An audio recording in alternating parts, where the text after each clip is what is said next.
jangan korbankan anak itu. Oke, saya stop sampai di sini dulu.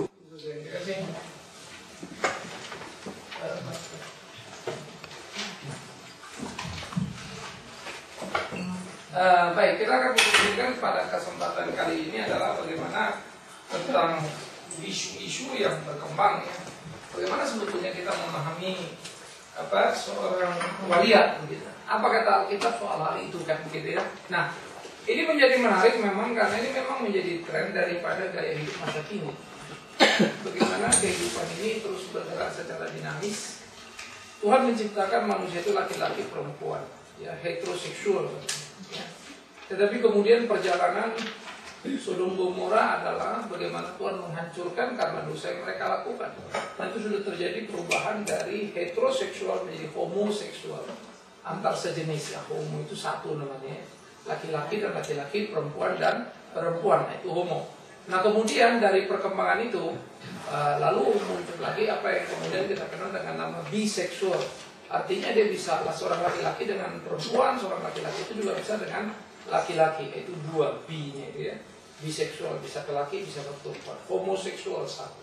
Hetero itu laki-laki dan perempuan. Nah, tetapi ini adalah satu penyimpangan seksual. Lalu bagaimana dengan situasi yang terjadi di kalangan tren hidup yang pria mau seperti yang wanita gitu ya. Nah, mari kita coba membuka apa dikatakan oleh kitab dalam Ulangan. Ya, jauh di sana sebetulnya Ulangan ketika masih di Perjanjian Lama, Taurat itu sudah mengatur. Ulangan pasal 22 ayat yang kelima. Ulangan 22 ayat 5. Kalau saudara sudah ketemu kita akan baca sama-sama ya. Ulangan pasal 22 ayat 5. Ya. 1, 2, iya. Seorang perempuan janganlah memakai pakaian laki-laki, dan seorang laki-laki janganlah memakai pakaian perempuan. Sebab setiap orang yang melakukan hal ini adalah dari Tuhan Allah. Nah, yang menjadi tidak sederhana adalah perspektif atau latar belakang. Kenapa hal itu muncul begitu ya? Pertama, kita mesti sadar Tuhan menciptakan manusia itu laki-laki dan perempuan diciptakan oleh mereka. Jadi hakikat ciptaan Tuhan terhadap manusia adalah dua jenis kelamin, laki-laki dan perempuan. Nah, perempuan dan laki-laki adalah hakikat yang berbeda, dua yang menyatu begitu ya. Dari perempuan itu diambil dari tulang rusuk laki-laki, sehingga laki-laki mengatakan ini tulang dari tulangku, daging dari dagingku. Nah, itu menjadi konsep suami istri.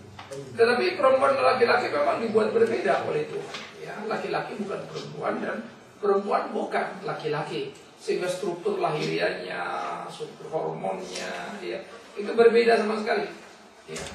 Lalu bagaimana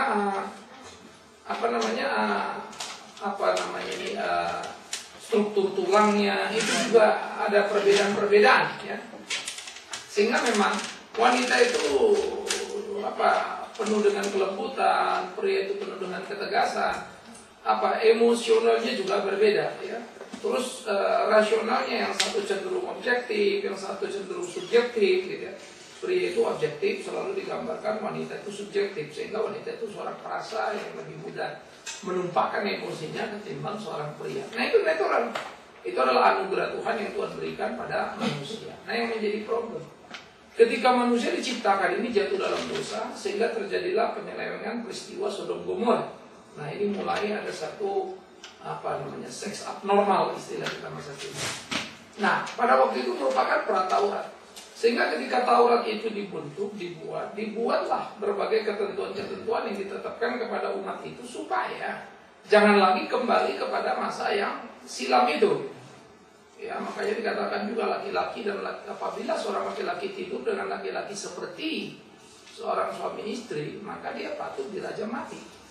Itu homoseksual itu.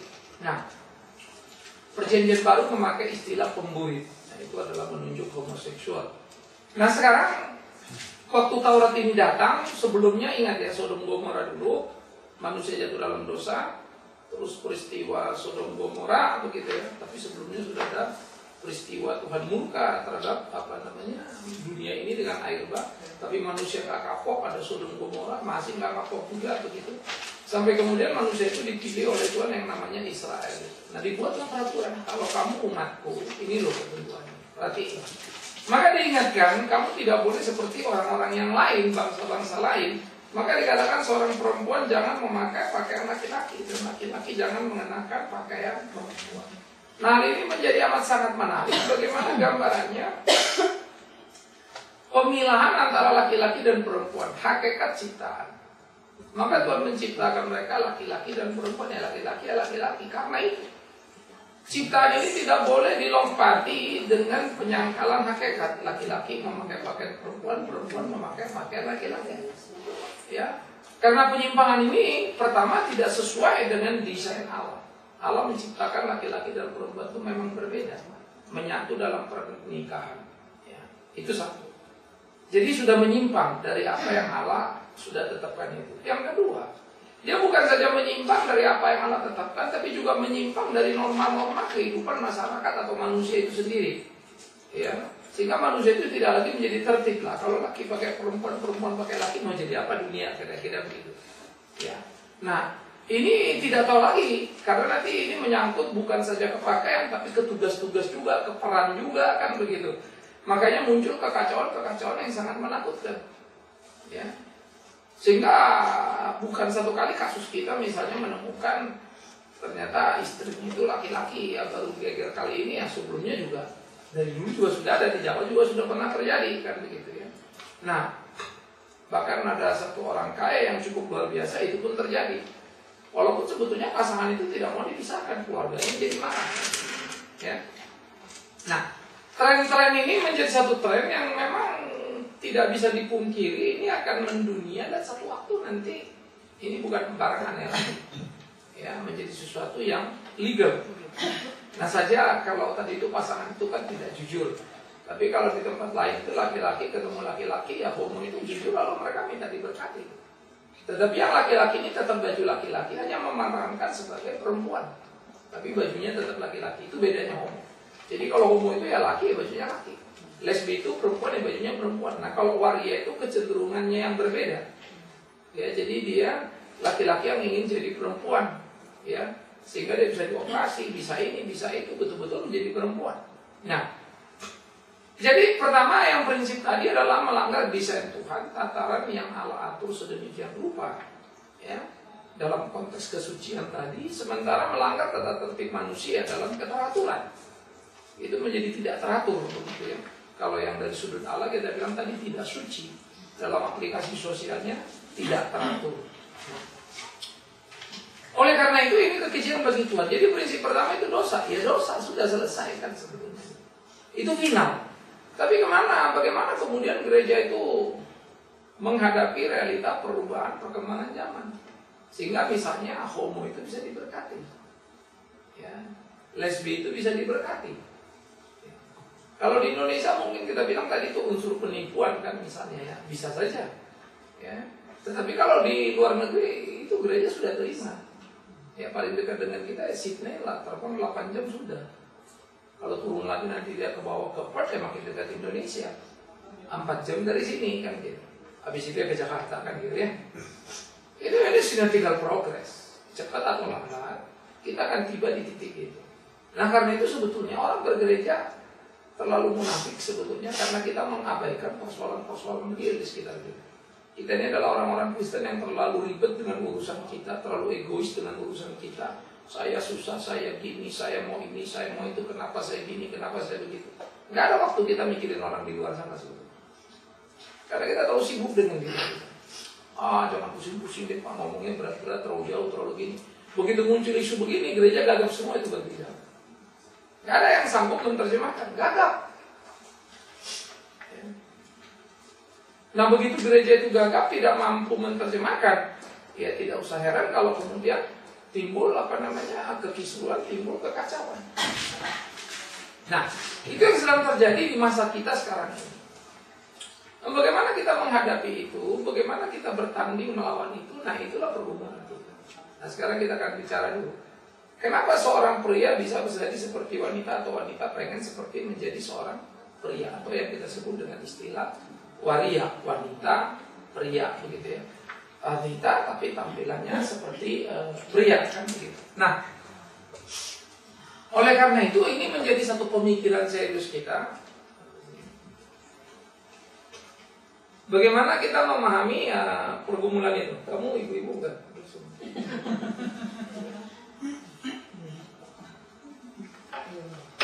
Oh iya, ya.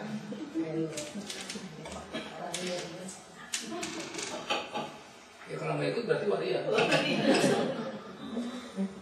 Nah, jadi kalau kita mengerti bagian ini, maka kita melihat ada satu pergumulan serius yang perlu untuk kita lihat ya. Jadi sudah jelas itu melanggar kehendak Tuhan. Nah, mengapa? Ada beberapa aspek sebetulnya.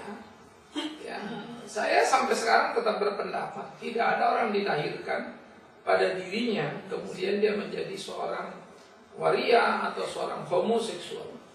Ada perdebatan cukup keras sekarang bahwa katanya ditemukan DNA itu seorang homo. Itu kira-kira tahun 90-an. Tetapi oleh seorang dokter ahli penyakit kanker di Amerika.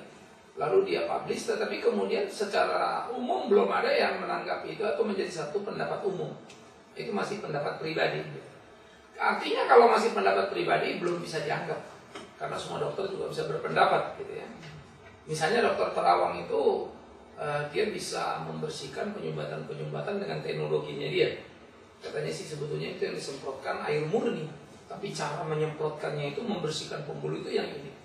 Tapi secara medis belum diakui. Ya, dokter-dokter masih menganggap itu bukan medis tetapi paramedis begitu istilahnya. Jadi pengobatan yang di luar umum lah begitu. Ya. Jadi banyak juga dokter-dokter dengan terapi mereka yang cukup berhasil tetapi belum diterima umum karena memerlukan riset yang panjang. Ya. Nah, oleh karena itu di dalam bagian-bagian seperti ini penting sekali untuk kita berhati-hati untuk memahami ini, gitu ya. Nah, jadi pertama adalah segi paling banyak itu adalah segi psikologi dan edukasi. Secara psikologi sebetulnya ketika seorang anak dilahirkan, bagaimana dia dibesarkan? Anak laki-laki seringkali dikasih mainan boneka misalnya. Anak perempuan dikasih main pistol-pistolan atau mobil-mobilan misalnya. Sehingga kecenderungan yang orang tua tidak perhatikan mengakibatkan anak itu terbentuk life structure. Nah, anak yang terbentuk life structure-nya sejak kecil, sejak dini adalah anak-anak yang kemudian nanti akan bermasalah. Nah, lalu orang tua bilang, oh kok gini anaknya habis sudah gini. Bukan, Anda yang buat itu dari kanak-kanak. Karena itu ya, anak-anak itu seperti pohon yang mesti dibentuk. Ya, kalau kita mau bentuk pohon di rumah, ya mau dibentuk dari kapan? Dari kecil. Saya menanam mangga, saya mau rindang mangga saya. Jadi waktu dia batangnya ke atas panjang, saya potong lagi. Dia bercabang lagi kan begitu. Saya nanam pohon jambu juga, karena tanahnya kecil tapi ada pohon jambu belimbing mangga 3 ketemu begitu ya. Dengan segitiga jarak paling 1,5 meter gitu. Saya aturin. Tapi saya sudah prediksi nanti di atas dia akan ketemu berkelahi, lalu berlomba berebut matahari, di bawahnya dapat rindangnya enak banget. Ya. Saya tanam lagi satu rambutan gitu. Itu rumah saya udah kayak kebun aja seperti ini. Ada mangganya yang sudah besar, jambunya sudah mulai besar, sudah melewati atap gitu. Belimbingnya sudah berbuah.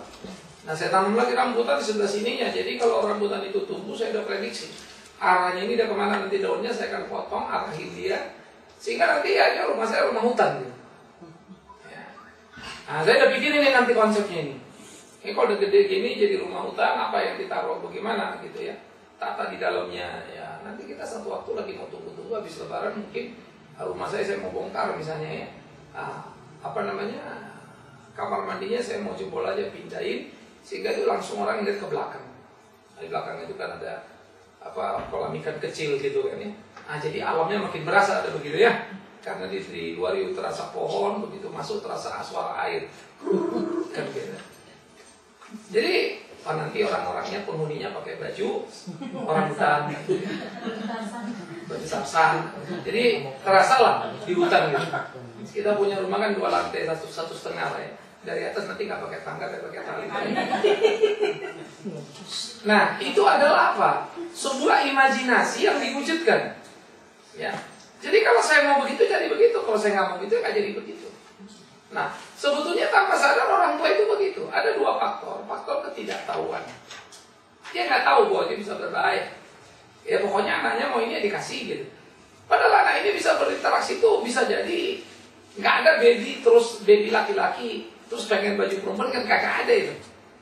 Itu sudah berinteraksi dia dengan temennya, sudah berinteraksi mungkin dengan pembantu di rumah. Jadi kebiasaan itu nggak berbuprok muncul begitu, tapi bertahap. Tapi dalam ketidaktahuan si orang tua, dia ya udah anaknya suka main boneka ya udah gitu. Padahal anak ini laki. Ya, anaknya ini suka main masak-masakan ya udah, dia pikirnya dia bakal jadi koki lah begitu ya. Kalau jadi koki kan keren, masalahnya ini udah beda lagi. Anaknya sedang pakai rok ya udah. Nah ini karena ketidaktahuan. Ya. Tapi yang kedua, ini karena ketidaktahuan ini bisa membentuk si anak itu, sehingga tanpa sadar tadi lab structure. Kalau kamu nggak bisa mendisiplin anak sejak kecil, maka sulit mengharapkan dia jadi orang yang disiplin. Ya berarti kita nunggu mujizat aja nanti terjadi gitu. Nah itu kan tidak bertanggung jawab namanya. Ya. Jadi kalau kita mau seorang anak itu disiplin, kita harus disiplin dia terus latih gitu. Ya. Nah aspek yang kedua adalah egois. Kalau tadi ketidaktahuan ibu, keegoisan ibu. Ada banyak pasangan pengen anaknya perempuan, atau dapat laki, atau mau anak laki dapatnya perempuan. Udah anak itu dipakai menjadi korban dari keegoisan si ibu ini atau si bapak ini. Sehingga anak yang perempuan dikasih pakai celana terus. Ya mainannya mainan laki semua begitu kan. Di imaging, rambutnya potong pendek terus begitu. Padahal perempuan ini anak. Jadi kejahatan si ibu ini dilakukan karena keegoisan tadi, orang tua ini tadi. Sehingga dia sebetulnya tanpa sadar sudah menolak hakikat anaknya sendiri. Yang laki itu karena berharap perempuan atau yang perempuan itu karena berharap laki. Udah ditolak hakikat anaknya. Lalu diisi yang bukan dirinya sebetulnya. Tetapi lama-lama namanya anak-anak, dia bisa saja. Dia tidak tertekan karena dia belum tahu nilai kan.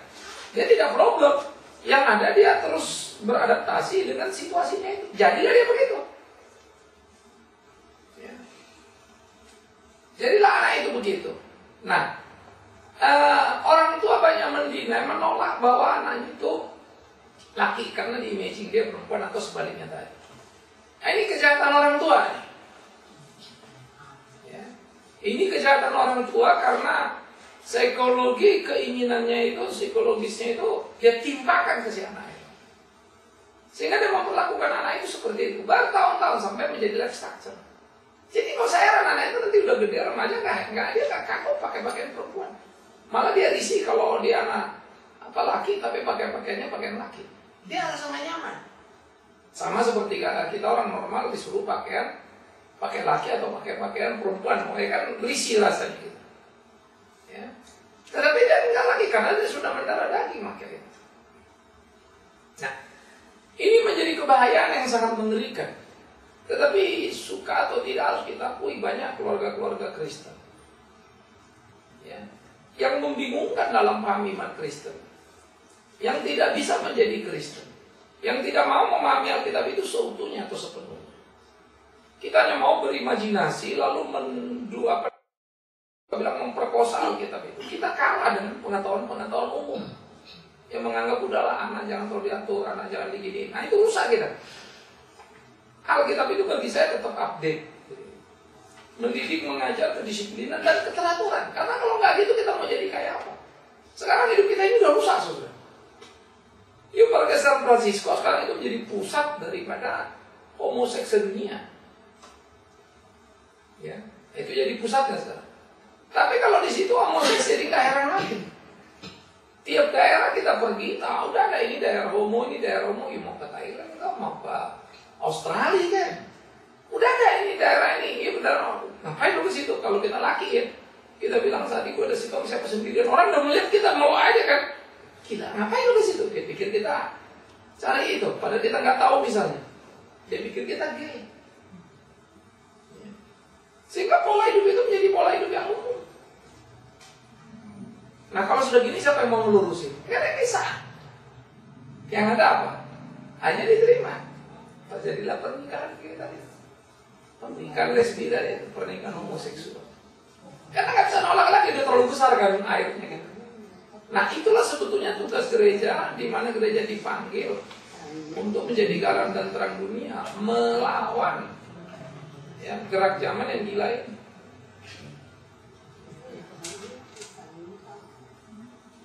Jadi ini yang menjadi penting untuk kita pahami bersama-sama, supaya kita berhati-hati menghadapi apa yang sedang terjadi di sekitar kita ini. Nah, jadi ini yang saya pikir penting untuk disadari oleh tiap ibu. Jangan-jangan kita bisa nggak memainkan peran itu, bisa. Anak-anak kita bisa, karena itu semua orang mesti dididik.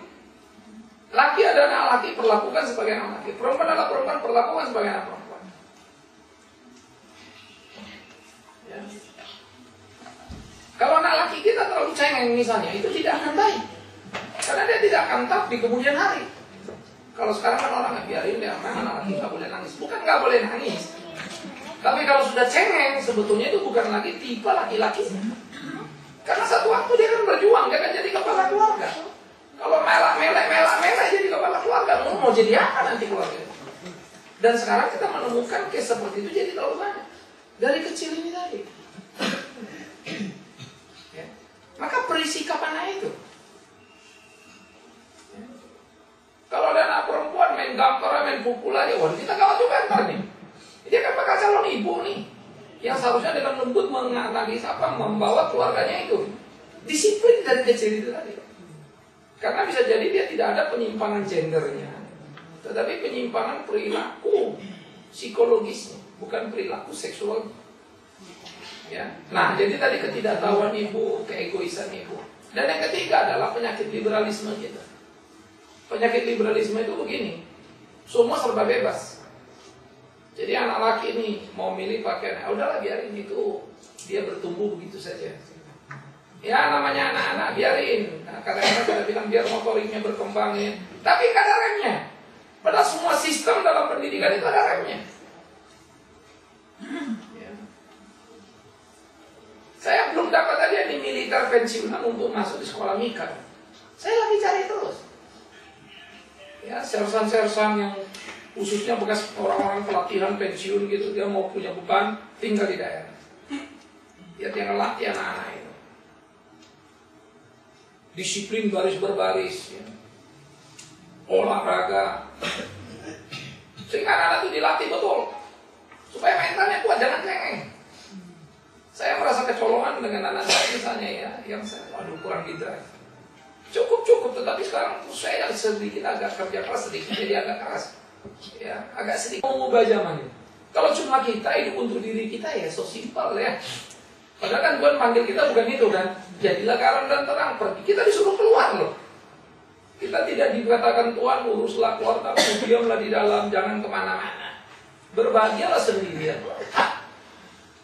Makanya dikatakan kamu bukan lagi milikmu sendiri, milik Kristus, kamu menjadi milik banyak orang.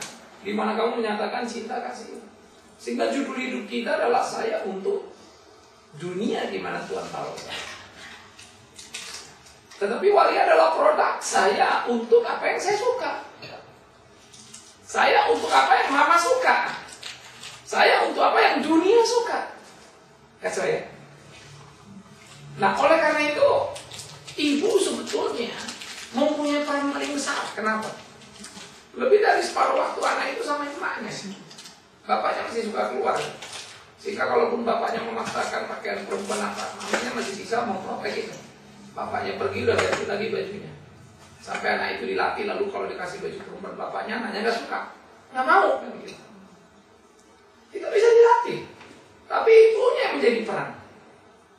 Karena itu, ini menjadi sangat penting bagi kita sebagai seorang ibu untuk memahami hal ini. Apalagi anak-anak kita nanti atau yang kita sebut cucu kita, anak kita menikah punya keluarga. Udah pasti makin parah lagi dari segi pendidikan waktu buat mereka. Karena pertandingan mengejar ekonomi sekarang bukan urusan sederhana. Anak itu bukan cuma urusan hari ini loh. Hari ini punya anak muda. Tapi mulai di SD, SMP masih enak tuh. 9 tahun lagi masih bisa free kita masuk sekolah negeri. Ya. Tapi dengan asumsi tadi, bisa jadi kita no choice. Artinya ya yang saya dapat kursinya kan istilahnya begitu. Begitu dia SMA, begitu dia kuliah, kita udah makin gak tahu nih. Udah makin besar problemnya kan. Karena biaya di dalam untuk edukasi ini kan tingginya setengah mati. Belum lagi fokus kita. Bisakah kita fokus gitu? Sehingga ini menjadi bagian-bagian yang tidak sederhana. Orang tua kita zaman dulu ya, nenek saya itu anaknya 11.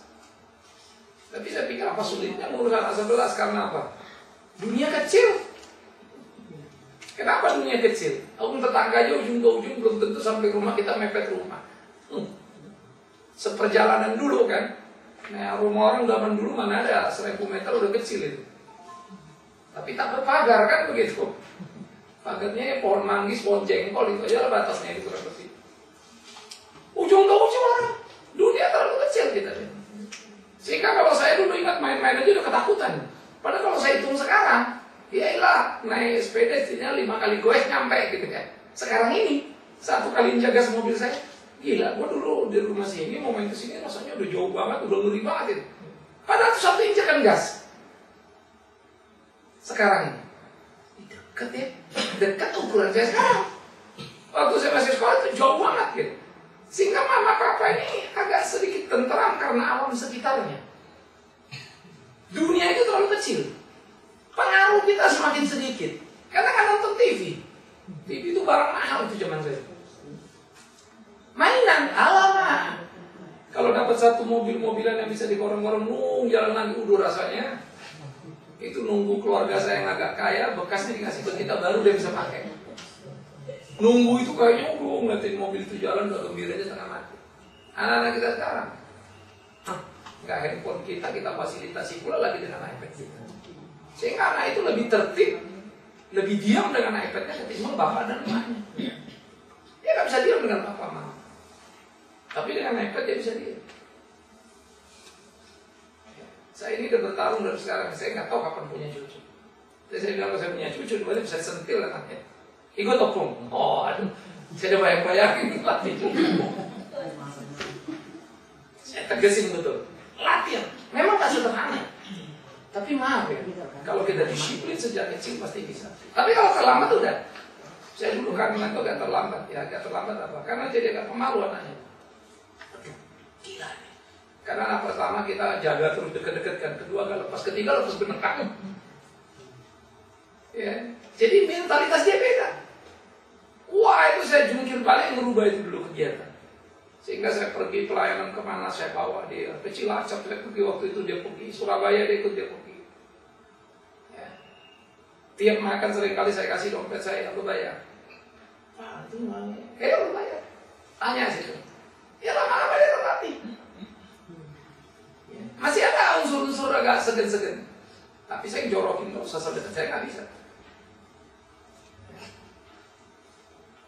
Harus buat terobosan. Karena memang mau nggak mau kita mesti mendidik tiap anak-anak ini. Jangan lupa mereka punya hak daya juang. Karena nanti ke depan makin berat. Nah, maka kembali ke waria tadi, kita nggak racunin anak kita di masa depannya, apa nggak mengerikan ini? Tapi lucunya orang tua ini bangga meracunin anaknya. Iya, anak kamu pintar amat nari ya, udah mulai amat. Iyo, saya seneng lihat dia. Padahal laki misalnya kan. Wah ilah, dikasih lesnya, kok les nyanyi, nari. Ya, bukan laki-laki tidak boleh menari, tapi kecenderungan itu udah kita ngerti kan. Kita tidak perlu deny itu kan. Anak laki kita kalau ke salon, dia maunya apa beauty yang beauty lah begitu ya. Kecenderungannya kan pasti ada. Tidak berarti semua orang yang salon itu jadi begitu, tapi kecenderungan itu tinggi. Paling top bisex. Bisa jadi. Kalau dia tidak homoseks. Satu pengusaha ya, salon yang paling terkenal saya sebut pasti kalian tahu lah di Jakarta. Ini orang top setengah mati. Dia gay. Menikah dengan istrinya. 2 tahun istrinya nggak tahan. Lalu mereka pisah. Hanya istrinya itu pindah ke Jerman. Saya ketemu di Jerman, dia sudah menikah, punya anak 3 atau 4. 3. Kenapa? 2 tahun menikah masih perawan. Gak pernah disentuh, cuma didandani, terus stres dia. Saya bukan stres urusan seksual begitu, tetapi kan Kalau suami memperlakukan begitu, bingung kita kan. Ternyata dia tahu suaminya gini. Merit cuma ngejar status kan. Ngeri. Itulah pernikahan masa kini. Nah karena itu, kalau kita sendiri tidak membekali anak kita untuk hati-hati juga memilih pasangan gitu kan, kan juga bahaya kan. Jadi bahaya kita itu pertama tadi saya bilang karena kebodohan kita, anak kita bisa jadi waria atau jadi homo nanti atau jadi lesbi atau gay. Karena memang keegoisan kita, keinginan kita anak laki nggak dapat, anak perempuan pun jadi laki gitu kan. Yang ketiga kesombongan kita, kalau saya bilang sikap liberalisme, udahlah zaman memang begini, nggak apa-apa. Nah akhirnya kita masa bodoh. Nah 3 aspek ini yang kita harus lihat di rumah kita. Tapi yang jelas saya suka sekali Alkitab. Tidak boleh laki-laki berpakaian seperti perempuan atau perempuan berpakaian seperti laki-laki. Itu kebencian bagi Tuhan. Karena menjadi peningkaran terhadap hakikat ciptaan. Design by God. Tuhan menciptakan laki-laki dan perempuan. Diciptakannya laki-laki, diambil ke laki-laki itu tulang rusuk.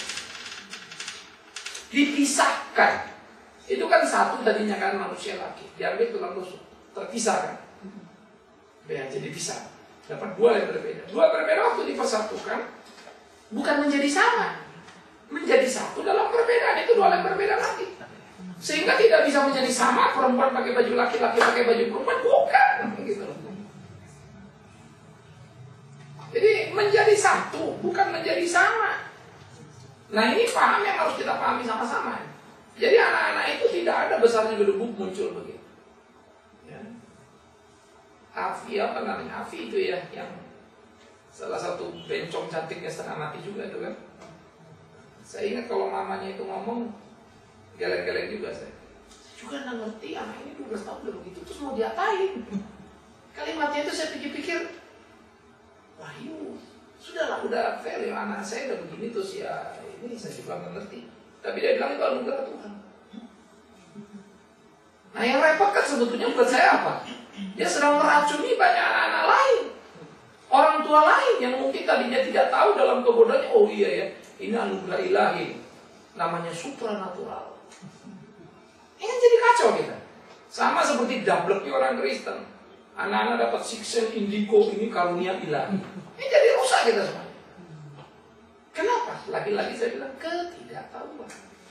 Makanya waktu kita belajar ini penting dalam konteks tadi. Jangan bilang gini, saya di rumah saya nggak ada yang waria misalnya. Bukan begitu. Berpotensi nggak cucu kita begitu? Tolong jangan pikirkan diri kita sendiri. Berpotensi nggak ponakan kita begitu? Tetangga kita, diam nggak kita? Nah, ini persoalannya. Karena itu ya, hal-hal begini penting sekali. Mari kita tolong anak-anak kita itu dengan menginvestasikan hal yang bagus. Sama kan kalau kita bilang, kalau kita rajin nabung dikit-dikit kan lama-lama banyak ya. Bunga banknya cukup untuk anak-anak kuliah. Tapi kalau kita mau boros dapat uang dikit, makan ini apa tuh? Ya kayak ada tabungan. Kalau anak mau kuliah bingung gitu. Kan gitu kan. Nah sehingga kegairahan ini harus kita bangun, kita tumbuh kembangkan. Menyemangati diri kita itu gimana, menyiasatinya itu bagaimana. Sehingga kita mesti punya strategi, khususnya dalam konteks soal waria ini. Ya. Jadi pertama final dulu ya, waria itu Tuhan gak suka. Alkitab larang. Perempuan pakai pakaian laki, laki pakai pakaian perempuan. Karena pakaiannya simbol kecenderungan seksualnya pasti ngikutin. Ya, sehingga terjadilah transseksual namanya. Ya, bukan transportasi ya. Transminda ya. Bukan transmigrasi, transseksual. Nah celakanya lagi teknologi makin maju sekarang. Laki jadi perempuan kita bisa kesemsem loh. Saya itu kalau nggak tahu sengaja nggak ini lihat. Ya buka ini waria yang di sini ini waria. Kaget-kaget kita cantik banget. Istri saya kalah kebanting-banting. Tinggi badannya, waduh sampai segini. Gila ini orangnya. Ini kalau jalan kita nggak ngerti, nggak repot. Apalagi kalau pas suaranya lembut pula lagi. Kalau Casey Dorothy masih ikut. Itu masih ada takut kan gitu ya. Idolnya itu kan laki, menjadi perempuan. Ya. Karena sekarang semua bisa disetel. Dia laki, kemudian jadi perempuan. Kandung lainnya pun bisa didesain sekarang. Disetting bisa hamil. Karena proses bayi tabung aja udah sukses, apalagi rahimnya itu ditaruh di sini. Ya kan lebih mudah kan. Semua lah bisa disambung. Jantung saya ini pada dokter ngomong, itulah ngerianya teknologi, memfasilitasi yang rusak-rusak itu. Ya. Saya pasang klep titanium, pasang ICD di sini. Udah 2 alat saya. Dokter saya ngomong, one day ya Pak, kalau ibu punya jantung ini juga rontok nih, rusak nih gitu. Tinggal sisa 1/4 yang berfungsi. 3/4 bisa ada mesin kalau bisa bikin jantung. Jadi saya dikatakan nanti bisa pasang jantung ke sini 1/4 atau setengah yang sisa ini disatuin. Teknis medis normal lagi jantungnya. Saya cuma dikasih tahu dia sekarang alat itu dengan 2-3 M. 2-3 meter jantung kita duduk-duduk lagi. Saya bilang gila ya. Jadi imajinasi tentang apa itu? $6 million man, ya, bionic woman. Itu memang jadi imajinasi yang sangat masuk akal. Tempurung kita kan bisa dioperasi. Ganti alat sekarang. Bayangin kalau tempurungnya ganti titanium terus ada sistem elektronik kan. Lari saya bisa berapa kilometer. Kenceng amat saya lari. Kagak ada lagi nyeri dengkul kan. Habis dengkulnya ada besi titanium semua. Bisa. Jadi kecenderungan ini membuat seorang pria yang menjadi perempuan itu perfect. Sebagai perempuannya itu sempurna. Zaman dulu kan susah kan ngumpet-ngumpet. Zaman sekarang sempurna. Kayak perempuan, tapi kurang cantik lah, dagunya kurang. Jahit. Disum juga bisa. Dijahit bisa, disetrika bisa. Muka sekarang nggak bisa diapa-apain semua. Ya. Anda kalau tidak puas dengan muka yang tua, ya setrika. Licin lagi. Jadi facelift kan orang bisa. Saya dibecandain sama anak waktu saya habis operasi. Orang bilang muka saya lebih seger. Ya saya kan lama Singapura, lalu yang biasa-biasa facelift, Pak yuk di facelift itu kurang ajar. Enak aja lu. Kira saya dikencengin wajahnya. Padahal saya juga nggak tahu sebetulnya memang apa. Memang kalau saya pikir ya, dulu pompa jantung saya kan nggak normal, oksigen saya sangat kurang gitu. Sekarang dengan alat ini sangat prima dalam oksigennya, sehingga kondisi buat saya jadi terjadi perubahan yang radikal kan. Bukan berarti saya sehat, seger, enggak. Tapi yang selama ini kurang suplai itu tersuplai. Ya otomatis kan darahnya mengalirnya lebih ini, lebih seger lah kan. Nah, bayangkan zaman sekarang ini. Transseksual itu bisa jadi sempurna, yang saya bilang. Matanya kurang belok, kan? Tarik, mau turunin, mau lebarin, semua bisa disetel. Bibir bisa dibikin sensi, kan? Jadi seksual gitu ya. Apa? Semua sekarang. Yuk apapun. Pak, saya ini mau twiki Pak. Ya, saya nggak mau terlalu over begini, saya gemuk, saya mau twiki, mau betul gitu. Gampang. 2 minggu suntiknya turun. Berapa? Mau 40, mau 50 kilo, bisa drop, gila lu sekarang. Kan? Pendeta yang langganan suntik saya tahu siapa.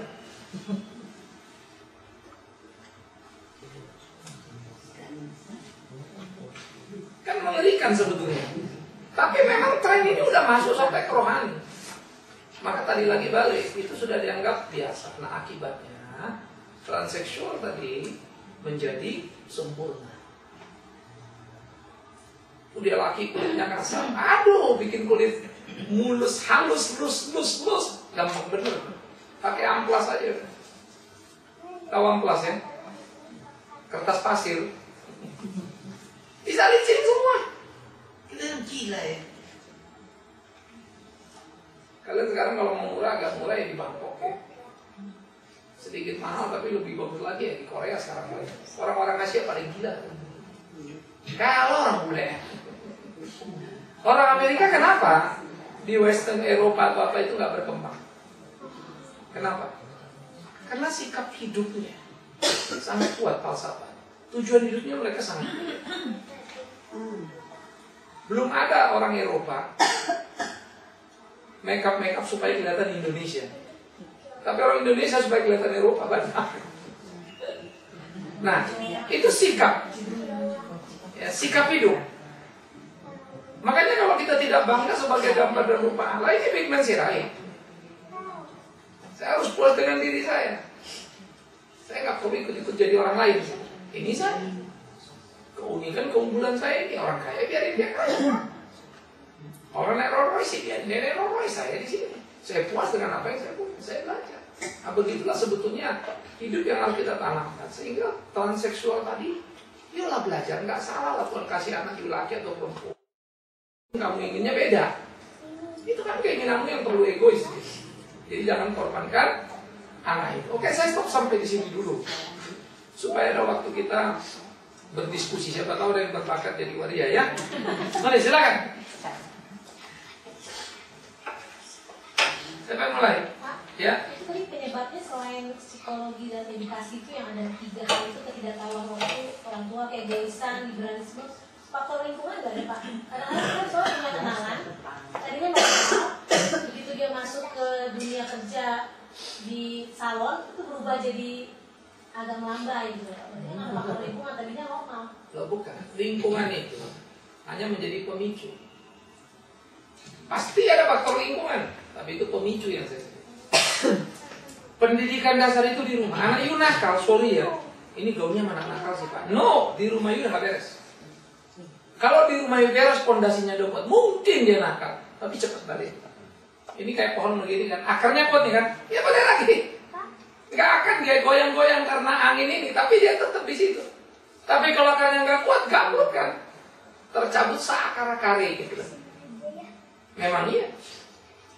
Saya kalau anak laki saya mau ikut dulu suruh sekolah nari. Lu mau tari apa? Si kakak itu dulu sekolahnya. Enggak apa cuma tari beginian kata-kata. Lu jangan ikut gituan, yang lain aja cari. Saya larang. Tapi kalau just misalnya satu acara ya, oke. Kita juga nggak boleh tahu nolak kan. Nah sehingga tari itu mesti dilihat. Ya, kalau anak-anak dia dance disco itu kan 2 hal yang berbeda. Laki perempuannya memang terpisah kan. Ya, tapi kalau anak kita disuruh gemulai mah repot juga kan. Bagus pula lah buat makin gawat lagi kita kan. Deg-degan. Jadi lingkungan itu menjadi pemicu yang paling kuat. Jadi sebetulnya dasar ini udah rusak. Gini ya, kalian jalan dengan orang flu, kalian menular nggak flu-nya? Jadi kalian flu kenapa? Karena orang salah. You punya fisik nggak kuat. Daya tahan kamu yang nggak kuat. Jangan bilang orang itu. Memang dia jadi pemicu kamu flu. Kondisi kamu udah melambai ya. Ini yang makanya saya pikir mindset kita ini mesti kita rubah. Jadi saya makin feeling saya terhadap diri saya makin kuat, artinya saya dalam mandi. Kayaknya agak kurang. Udah, memang benar kalau dekat orang flu, saya flu ini karena istri saya. Tapi bukan karena dia bikin saya flu. Memang waktu di balik teman saya ada merasa satu titik di mana saya agak rasa seperti tidak fit begitu. Mudah sekali untuk ya, jadi kondisi itu yang kita mesti perhatiin. Ya, jadi itu jadi pemicu namanya. Bukan penentu. Penentu itu apa? Rumah itu. Core family. Papa, mama. Jadi nuclear family itu ya inti rumah itu yang paling penting. Tapi kalau di rumah sudah begini masuk ke salon dia ya sudah bakatnya sudah bakat yang tak disadarin itu kan Karena pembentukan di rumah, di situ cepat sekali. Jadi hati-hati. Dan kalau kerjaan saya pikir makanya anak-anak juga mesti milih pekerjaan. Mereka itu penting kita bantu. Sehingga kalau saya ditanya, saya selalu lihat-lihat. Kalau saya ditanya, ini laki Pak, dia sebenarnya mudik. Ya udah terserah, lu punya kecenderungan anaknya hati-hati juga. Ya kan makanya kan kalau peragawan udah susah nebaknya. Terus fashion, orang anak laki ke situ dan kecenderungan itu makin kuat. Tapi ingat tadi ada salah. Jadi filterisasi pertama kita. Gak ada lagi. Kalau sudah terlanjur seperti itu, bagaimana cara mengobatinya? Siapa yang terlanjur ya? Anaknya teman saya itu dia itu sampai dipukulin sama orang tuanya karena ketahuan bahwa dia itu waria. Terus udah gitu dia bilang sama omnya, om gimana sih caranya supaya jadi orang normal katanya gitu. Sebetulnya ya, tadi kan saya bilang tadi orang tuanya pukul, ada hal yang kurang fair juga lah. Artinya pasti juga ada salah yang tidak disadari. Nah oleh karena itu, bagaimana cara untuk mengembalikan orang seperti ini, saya kira bukan hal yang juga susah-susah, mas, dalam pengertian investasi waktu panjang yang diperlukan. Kalau cuma sebuah keinginan tanpa pembentukan fasilitas nggak bisa. Maka dia sebetulnya harus di konseling dulu. Sebetulnya kamu siapa? Apa tujuan hidupnya? Itu dulu. Karena ketika seorang menyimpang menjadi waria, pasti ada hal-hal tertentu. Ya, saya ingat dulu ada beberapa nama yang waria yang sampai terlibat case dulu ya. Jadi kalau dilihat, semua kalau ditanya udah urusannya pasti waktu kecil. Kalau ditanya-tanya diurut-urut tuh pasti ketemu. Nah cuma tadi itu orang tua dalam ketidaktahuan. Nah ini yang faktor pertama tadi. Lalu dia marah warnanya begitu. Maka saya pikir orang tua itu tidak boleh nyebut. Saya sulit juga ibu sih ya bu. Karena kesurian orang tua permintaan maaf karena keteledoran mendidik itu paling mahal. Sehingga anak itu perlu menyadari dia cuman bagian dari kesalahan sebuah sistem. Ya. Jangan dia dibikin korban, bapak belum lagi dia lari, bingung dia larinya. Dia sendiri mungkin kan selalu bilang saya juga nggak mau begini, pasti gitu. Jadi kayak lingkaran setan. Dia bilang dia nggak mau gitu, tapi dia di situ. Jadi orang tuanya juga mesti dikonsul. Anak itu dikonsul. Baru yang kedua, ciptakan lingkungan baru buat dia. Dia waria, baru ketahuan. Artinya ketahuan apa? Dia waria itu ketahuan dia apa? Gimana?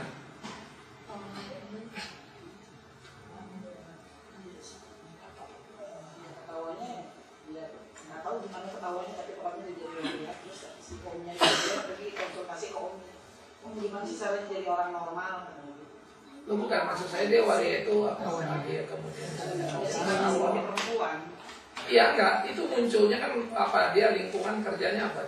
Desain grafis. Nah, jadi kayak gini kan kita penting. Terus dia waktu custom desain grafis lingkungannya apa? Lo bukan, justru makin lingkungan cowok, bukan soal cowok atau cewek. Itu yang saya bilang tadi. Ketika kecenderungan itu sudah ada, lingkungan cowok, dia menempatkan dirinya tetap sebagai apa? Dia nyaman sebagai cewek, dia nggak nyaman sebagai cowok. Nah, ini kita mesti urut tadi. Sehingga kecenderungan itu bisa jadi makin besar buat dia. Suruh dekat cewek belum tentu dia pengen. Nah itu makanya di konsul tadi begitu, gimana perasaanmu kalau kamu dekat cewek? Dikenali cewek bisa jadi dia nggak mau. Nah itu mesti dibangun lagi, bisa ditolong lagi dari sudut itu gitu. Jadi itu bukan malapetaka.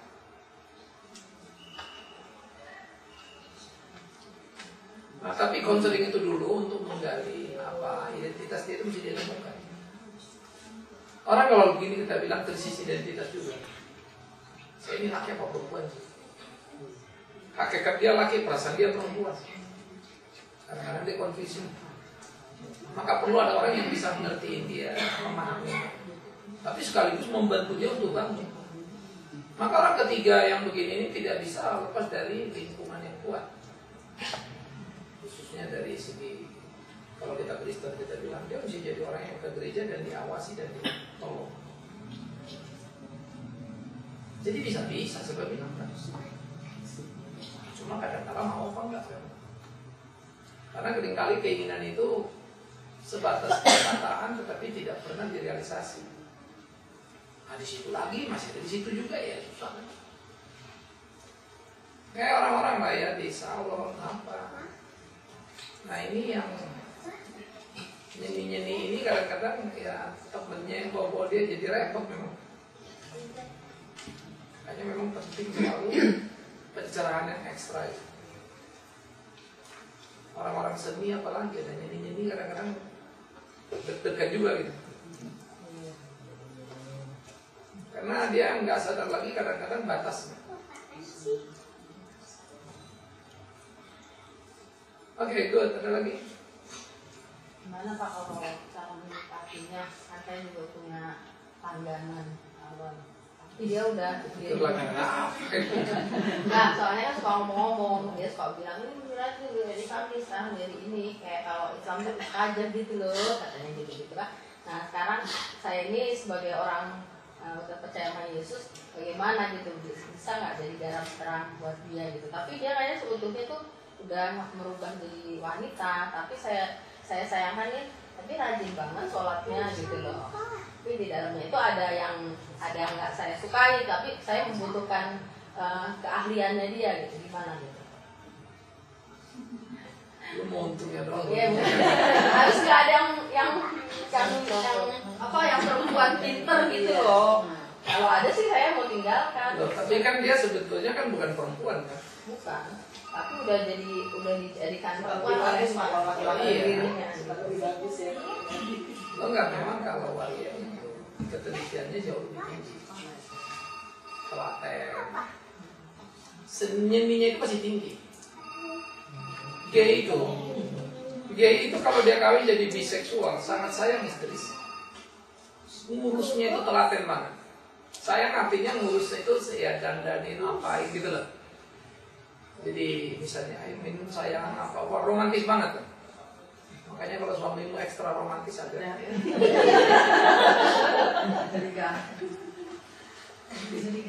Jadi agak lebay kita bilang begitu ya. Tetapi kadang-kadang yang perempuan nggak sadar ya suamiku itu luar biasa begini. Jadi perlu hati-hati juga ya. Yang kedua, kalau dia sudah operasi, yang bisa kita lakukan hanya membicarakan untuk menggelisahkan diri dia sendiri. Bahwa kemudian kita bilang, oh Pak, dia itu udah aktif ini, aktif itu. Begini, semua orang butuh tempat persembunyian. Maka yang paling agama, alka keagamaan. Orang jahat sekarang banyak ke gereja nyumbang. Ada penjahatnya dia. Karena itu tempat persembunyian. Nah jadi memang ada satu hal yang tidak sederhana yang kita lihat sekarang ini. Di mana orang-orang sekarang akhirnya menjadi sesuatu yang mengerikan. Nah, karena itu penting sekali sebetulnya bagi kita untuk ingatkan bagaimana supaya tiap-tiap orang yang seperti ini betul-betul bisa untuk keluar dari sana. Tetapi long term, itu long term.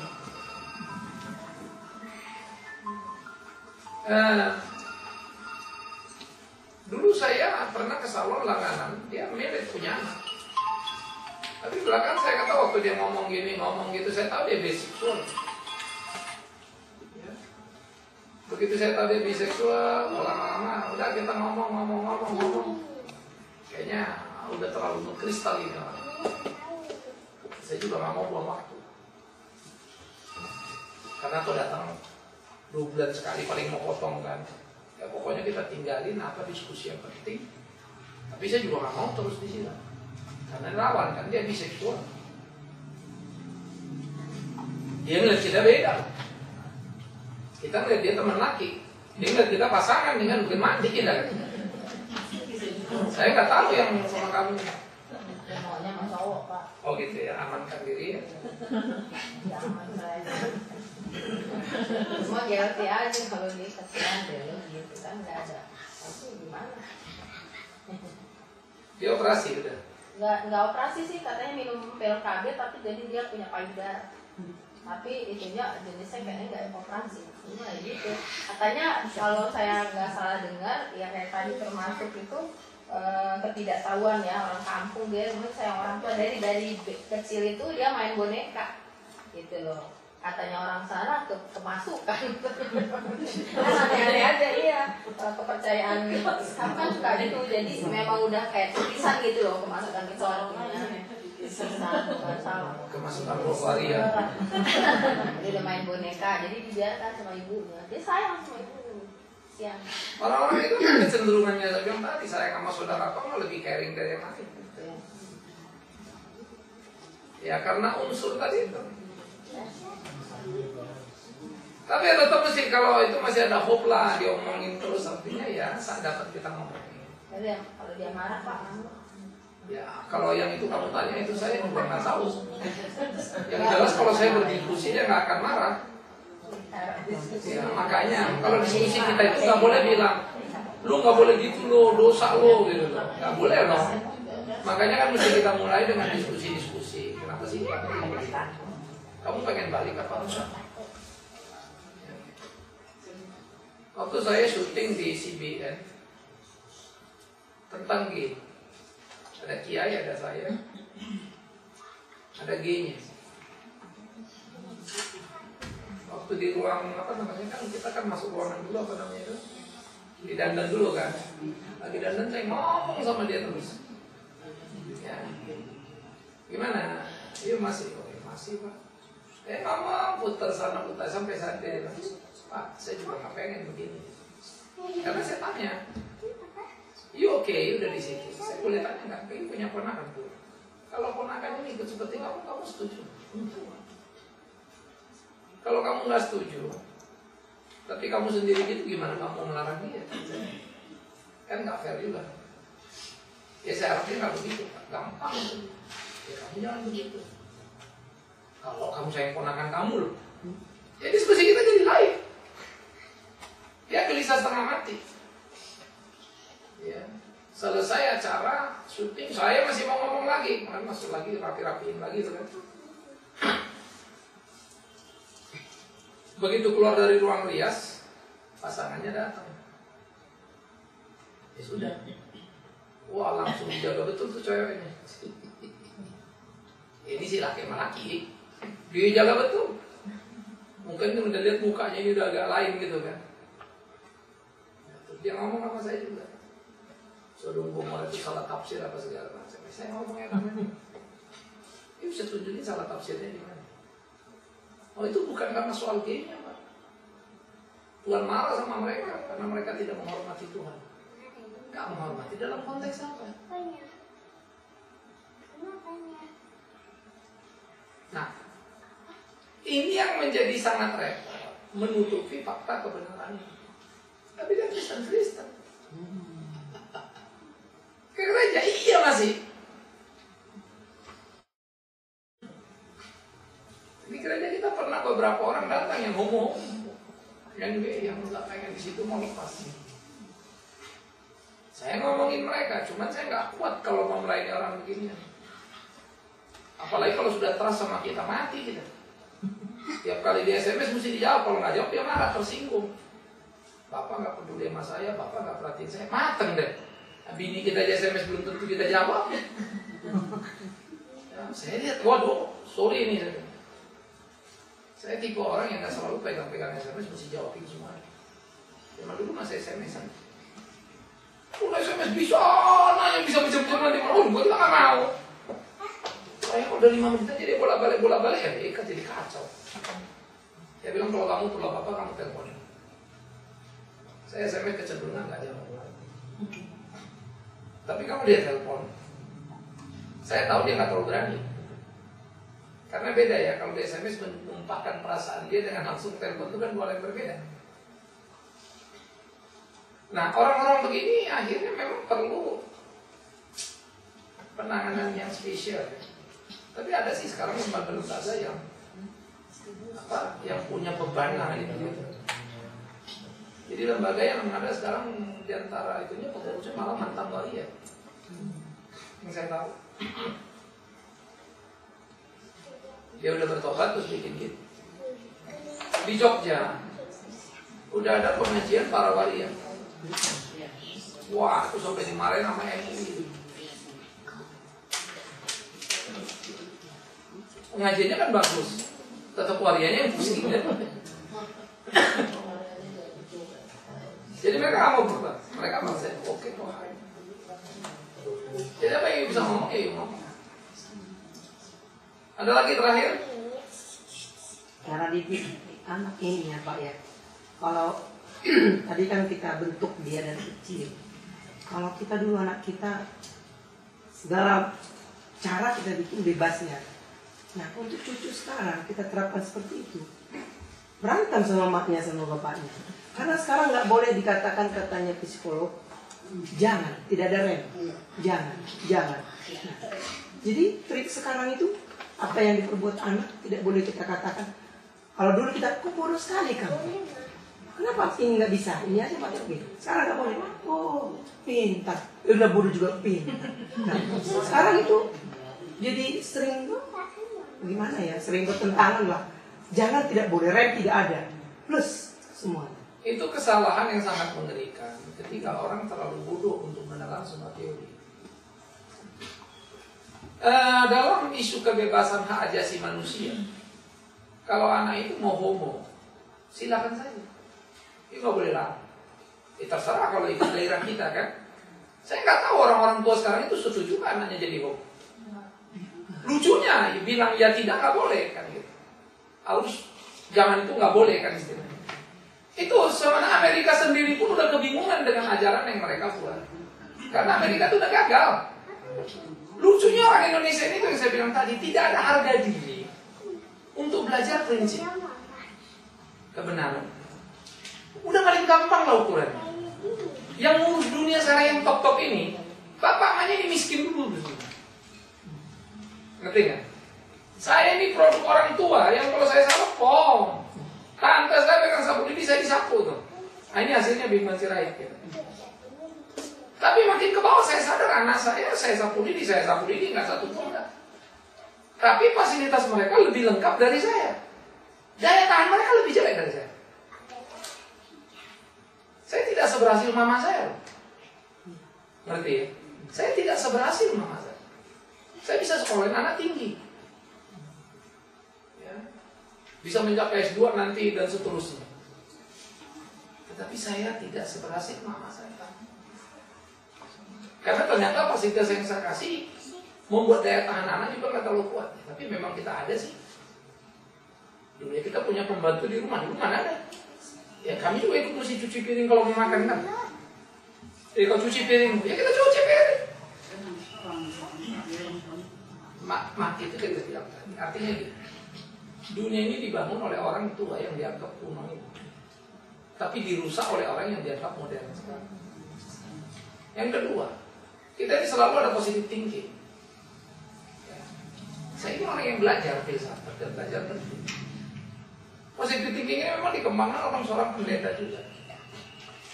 Tapi ini adalah sebetulnya apa yang disebut sugesti pembohongan.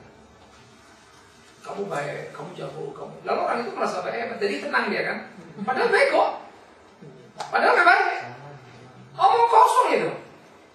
Kita udah nggak jujur lagi pada diri kita. Semua orang harus bilang cantik, nggak boleh bilang jelek. Lawan memang lu jelek, mau nggak gue bilang cantik, kan penipuan namanya kan. Tapi semua orang jelek senang kalau disebut cantik. Padahal hakikatnya lu original cantik apa jeleknya itu? Udah ori itu.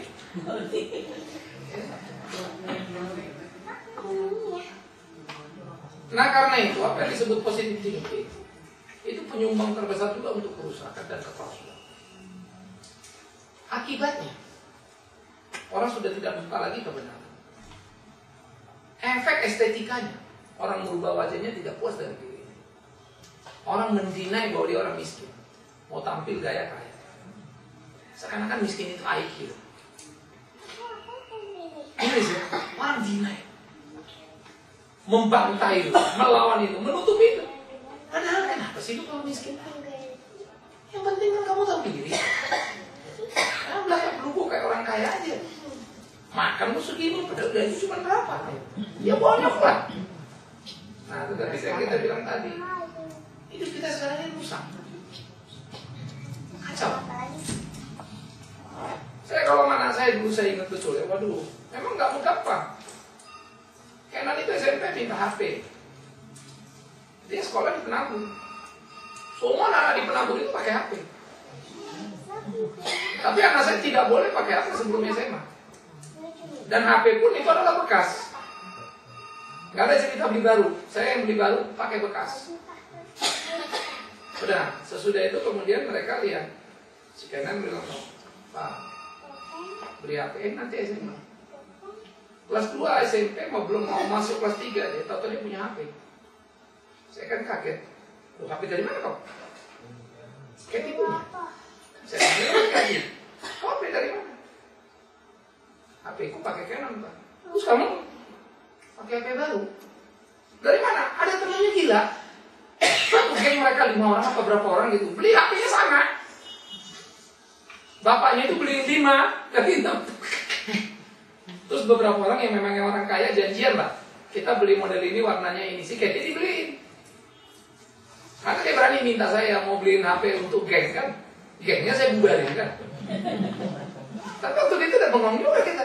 Tapi kita bilang gila tuh bapaknya. Hanya memenuhi anaknya bisa. Berarti anaknya itu nggak tahu saya 2 atau 3 HP yang dia beli. Yang jelas sih dia dapat 1. Masa itu edan tuh bapaknya. Tapi anak-anak selalu bilang, ya apa sih mau beli biar bisa beli juga nggak mau beliin. Aku saya ngomong mereka. Akhirnya memang nggak sederhana. Anak-anak kalau beli HP, beli yang ini. Aduh Pak, jelek kamera. Enggak ada, belinya segitu terserah kau. Kalau dapat baru ini, kameranya jelek, mendingan ini. Kadang-kadang dia bela-belain dia mau beli yang bekas, asal kameranya lebih bagus. Padahal bekas juga cepat rusak. Saya bilang kalau kau mau kamera tuh ada kamera kita. Kau bawa 2 kan? Nggak mau dia memang betul. Tapi lama-lama anak-anak pada akhirnya, karena tiap kali gitu jadi nggak terlalu ribut lagi urusan begituan. Karena saya selalu bilang saya nggak pernah beli handphone saya canggih. Saya bilang handphone papa ini canggih, papa tidak akan rela keluar duit kalau suruh beli. Saya pakai handphone dikasih orang semua. Pak jelek Pak pakai yang ini aja. Saya jujur aja pakai paling 15 apa namanya kegunaan yang saya bisa pakai. Padahal 100-an lebih mungkin fungsi. Ya saya nggak bisa pakai. Jadi belinya terlalu mahal sebetulnya kan. Beli untuk 15 ngapain? Anak-anak yang ribut ini kameranya bagus Pak ini, kagak tahu aku. Saya nggak ribut-ribut kalau ketemu menteri foto kan. Kemarin sampai ketawa-ketawa gitu.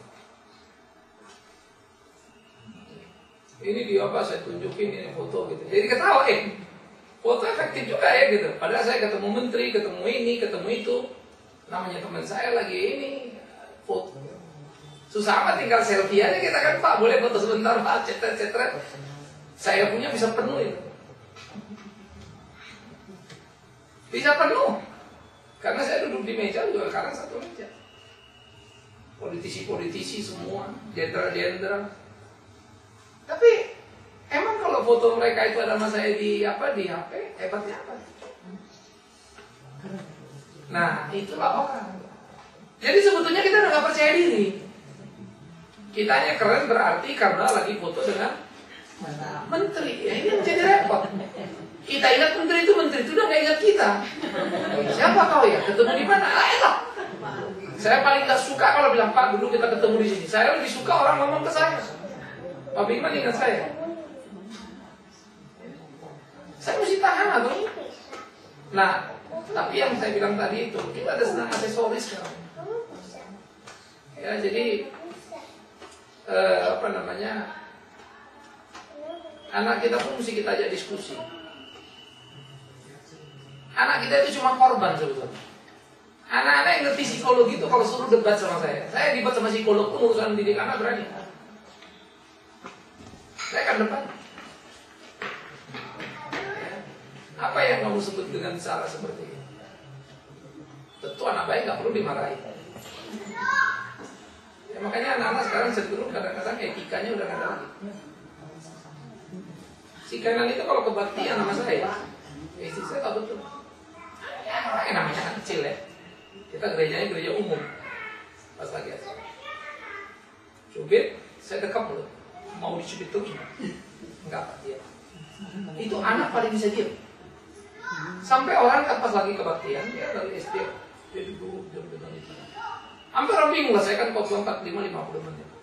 Gila, anak bapak bisa berhenti 50 menit. Ya nggak bisa dikit, nggak berhenti apa. Tapi kalau saya biarin, dia jadi kurang ajar. Anak saya kalau makan cuma satu. Makan sayur apa sapu lidi. Itu cara saya. Nah, tapi mereka makan. Silakan saja lihat anak saya 3 orang. Kan gitu. Maka sejak kecil itu tertib ini anak-anak gitu. Tapi saya pun masih nggak puas karena saya rasa ada yang saya salah. Ada yang kurang. Yang dari saya tahu karena segi waktu ya. Kadang-kadang kita jadi lalai karena kerja untuk anak ini juga capek-capeknya kita lalai gitu. Oh dia mestinya gini, mestinya gitu. Itu yang saya bilang tadi. Saya mesti tebus banyak kesalahan-kesalahan buat pulang. Saya selalu menerima. Karena anak-anak juga nggak gampang ya. Hari ini baik, besok bisa goyang lagi. Namanya anak-anak kosleter lagi, lempeng lagi, koslet lagi, lempeng lagi. Itulah yang nggak diterima orang sekarang. Kalau enggak itu mesti diterima. Kita mesti diskus sama orang-anak kita. Saya bilang, anak saya 5 kamu. Nah, tanpa pembantu, saya bilang. Kalau mau tidur saya takutin cubit kalau nggak tidur. Sekarang nggak boleh. Jangan marah nanti terpola dia seperti itu. Kenapa kau nggak terpola gitu ya? Contoh hidup kan? Karena begini itu yang diajarkan selalu. Oh kita nggak boleh gini nggak? Anak ini perlu memori. Saya jadi nggak kurang ajar karena saya ingat cerita nenek saya dulu. Kau buang makanan itu nggak habis, Tuhan marah itu. Waduh kalau ingat dulu kita, ini terakhir ngikuk piring kaleng itu sampai bersih. Sampai sekarang saya masih makan kalau enak tuh. Udah makan stik apapun saya jidat ketawa orang. Wih gila kalian ini yang paling enak. Dan memang yang paling enak yang sisa di tangan itu. Wah rasanya itu beda itu. Belum ada stik rasa tangan. Nempel bumbunya itu. Wah itu yang paling sedap itu. Nah, apa? Kemerdekaan yang kita punya itu menjadi nikmat itu beda. Nah, sekarang kalau makan nggak tahu diri semua.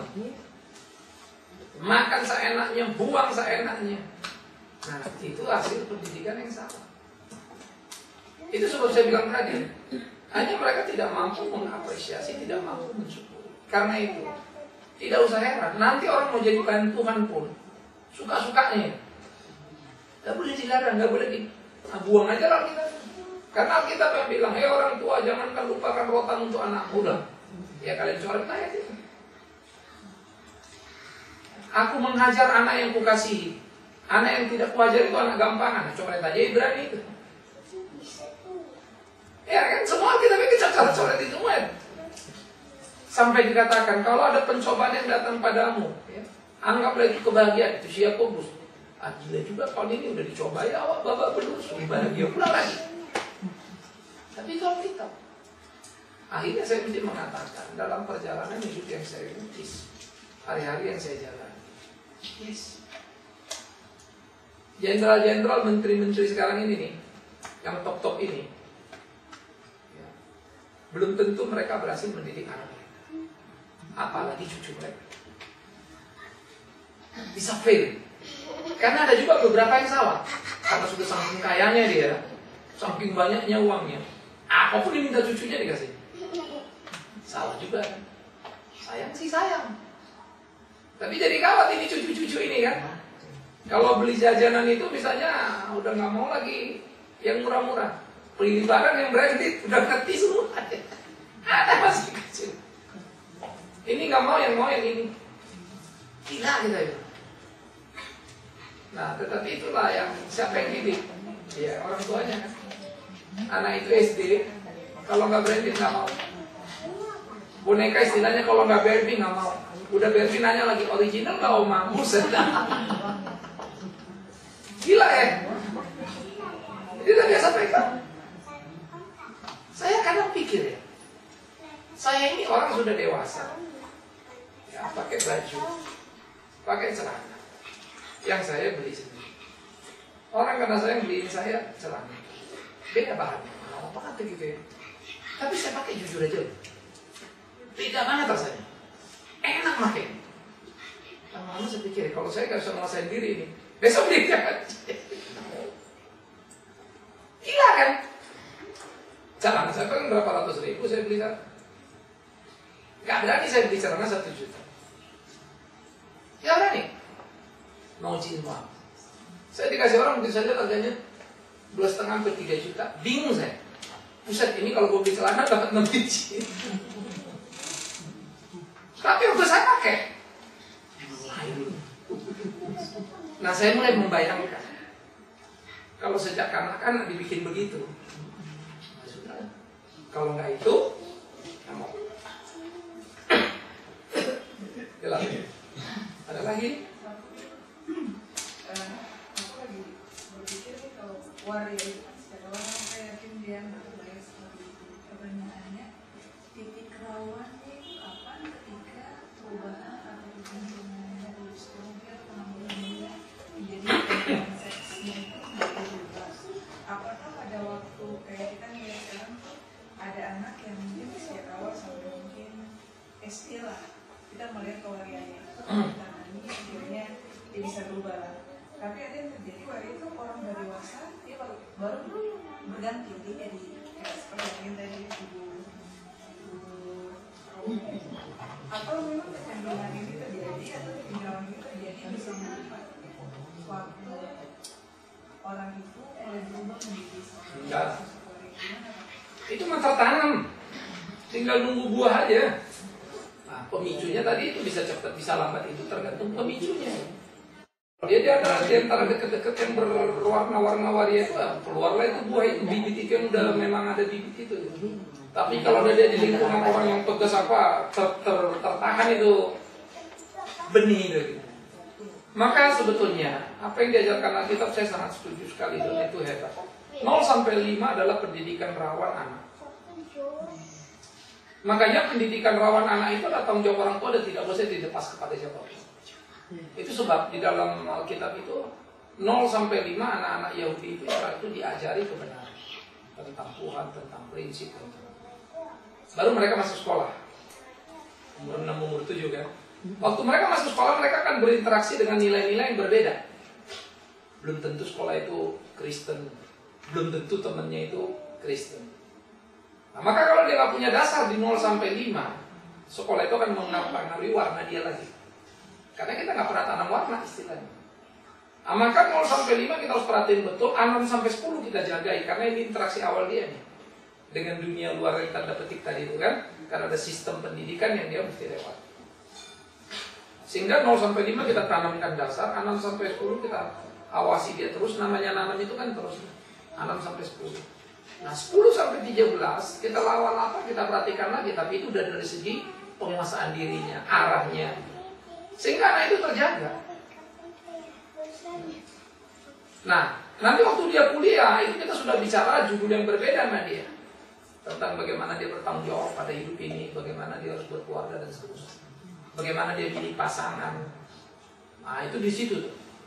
Kalau nggak kita tulis, tapi gawatnya anak usia 0 sampai 5 itu malah kita nggak punya waktu untuk anak. Karena kita terlalu sibuk dengan urusan ini dan itu. Repotnya nanti kita urus ini dan itu, tapi kita juga tidak bisa memberikan dia pendidikan yang pantas, yang baik dan seterusnya. Karena suka atau tidak, orang tua sekarang adalah orang tua ekstra berat. You mesti banting tulang, cari uang, tapi kamu mesti investasi waktu bersamaan. Sehingga nggak ada alasan pulang kita capek lalu berdebuk prok, anak nggak diurusin, kasih pembantu aja.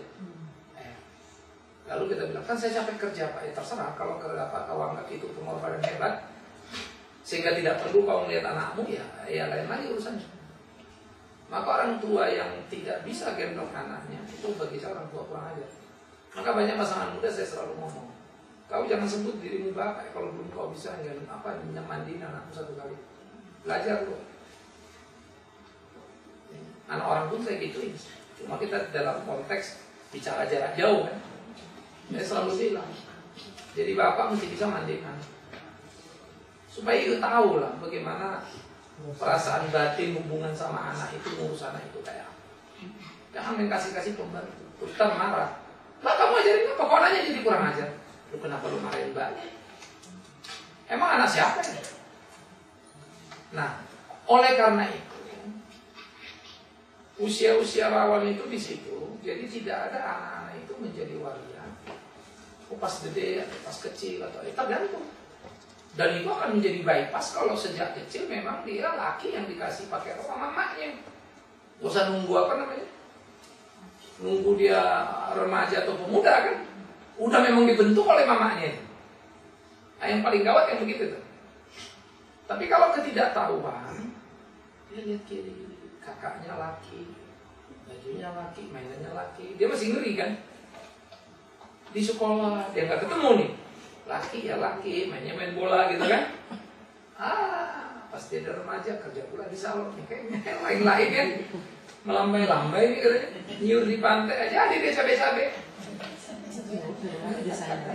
lari dari identitas. Padahal kita bilang sejak di salon tuh seperti tadi, bukan. Cuma di SD lingkungannya itu sehat istilahnya ya. Yang laki main bola. Di SMP juga begitu, SMA juga sama. Begitu dia mulai cari kerja, kumpulannya tadi itu, yang melambai itu, nyiur melambai di pantai itu. Ikut tadi yang mulai, oh ini kayaknya duniaku. Melambai lah, waktu melambai kaget lah kita, kok melambai kan gitu. Ya dari dulu Bu, cuma anginnya gak ketiup aja dulu. Sekarang anginnya ketiup, karena lingkungannya melambai lagi. Jadi jangan pernah kaget ya, makanya kalau orang tua bilang, saya nggak ngerti ini sejak umur 11, enggak, percayalah. Cuma memang kita harus akui. Harus kita akui jujur-jujur, sejujur-jujurnya. 0 sampai 5 itu banyak kita lengah. Enggak perhatiin anak, karena anak itu masih anggap lucu aja kayak boneka mainan kan. Makanya orang tua, lucu gitu. Salah pun itu anak, lucu loh. Kecil-kecil dia bisa bohong, kita ketawa mana? Coba. Dia ngerusak, kita ketawa. Akhirnya mereka nggak tahu. Saya ingat betul deh si Keisha itu dulu waktu anak saya pertama. Kita rumah masih di Pulau Gebang. Terus dia main-main sama opung. Kayaknya namanya anak kecil. Dia main biasanya beli Gucci dari Pleret dulu kan lagi musim-musim gitu ya. Jadi saya ada Gucci yang model teko gede gitu kan. Terus ada tempat duduk. Rupanya dia main-main tempat duduk itu ya pipis. Dia lompat-lompat, bludor, pecah tuh Gucci-nya. Untungnya dia kagak apa-apa ya. Udah. Saya pulang. Tin biasa kan keluar. Dia bawa muter dulu. Pas masuk ke rumah saya kaget kan. Kenapa? Gucci ini kemana kan gitu? Yang kursinya nih pecah. Loh kok pecah? Si Keisha di sana. Opung. Mama saya ada di situ. Kau salah. Mama saya bilang, kau pecah, kau bilang opung gitu. Mama saya kan agak kaget gitu ya. Tapi ini anak kecil kan lucu ya. Ada. Tapi kan saya udah tahu. Siapa yang pecahin? Opung. Siapa yang pecahin? Suara saya naik. Hanya dia bilang, iya papa, buka tanganmu. Saya sentil. Lain kali kalau pecah ngaku, papa aku pecahin Gucci. Kalau kamu ngaku, papa nggak marah. Papa tegur kamu. Tapi kamu gitu, papa ini. Dua, kamu salahin hukum lagi. Kamu yang percaya. Kenapa kamu bohong? Jadi anak-anak itu sejak kecil saya gitu. Sebenarnya memang saya sentil. Nah, bukan tangan. Oh, jangan gitu lagi ya. Iya papa. Gitu. Nah, tapi anak-anak itu memang kita harus didik begitu. Tidak satu pun anak saya tidak pernah merasakan sambutan pukul. Semua pernah. Karena semua pernah nakal. Ya.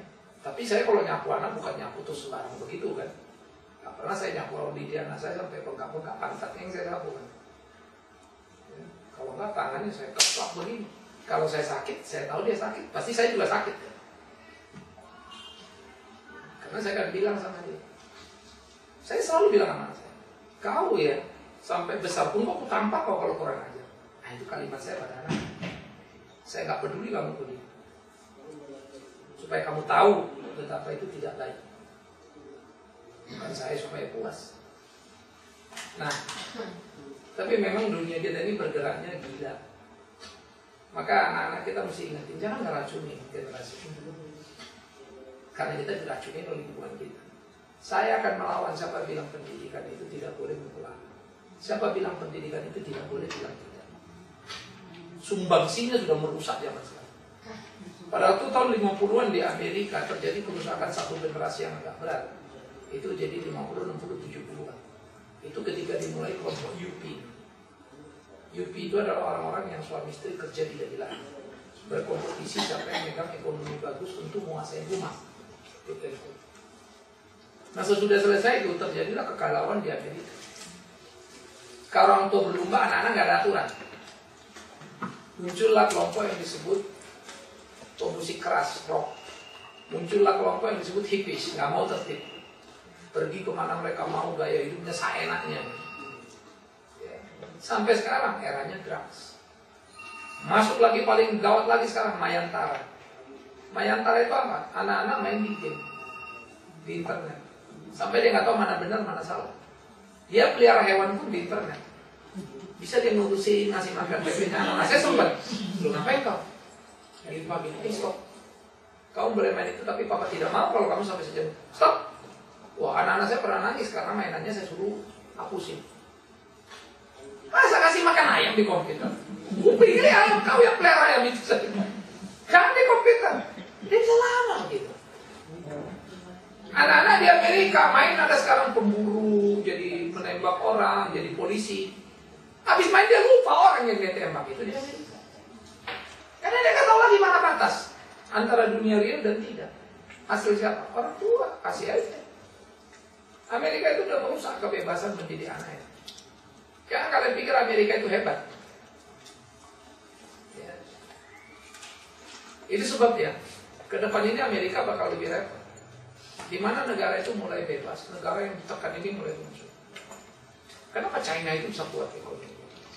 Dan ini akan bertahan. Karena orangnya di situ. Cuma Cina kan sekarang merusak dirinya, makan berlebihan. Anggap ya, ini mulai rusak nih. Apa berlebihan ini berlebihan berapa lagi? Maka yang klasikal itu Eropa. Amerika itu super liberal.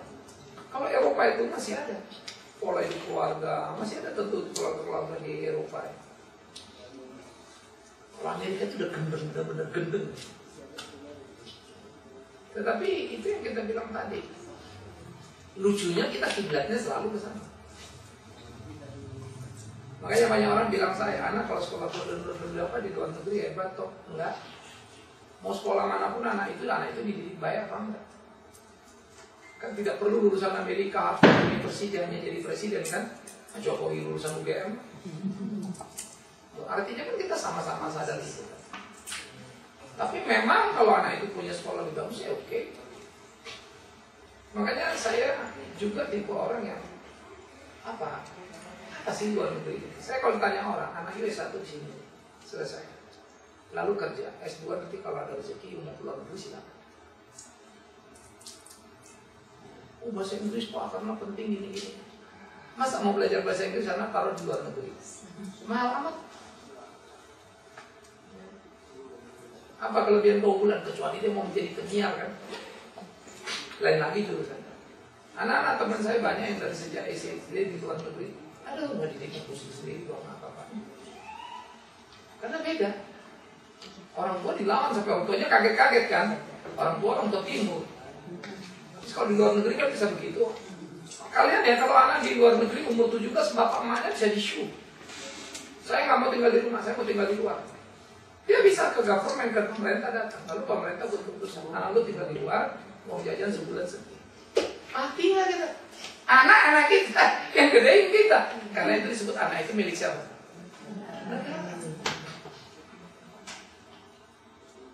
Makanya anak-anak rusak. Saya nangani waktu pas lagi Jerman, garuk-garuk kepala juga saya bilang aja sama mereka.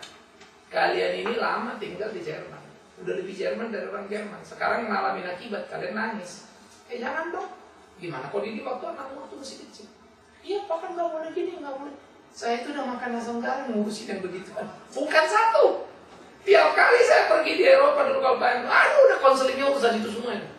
Anak saya gini, anak saya. Ya saya bilang ya kau lah situ, kau yang ngurus anak.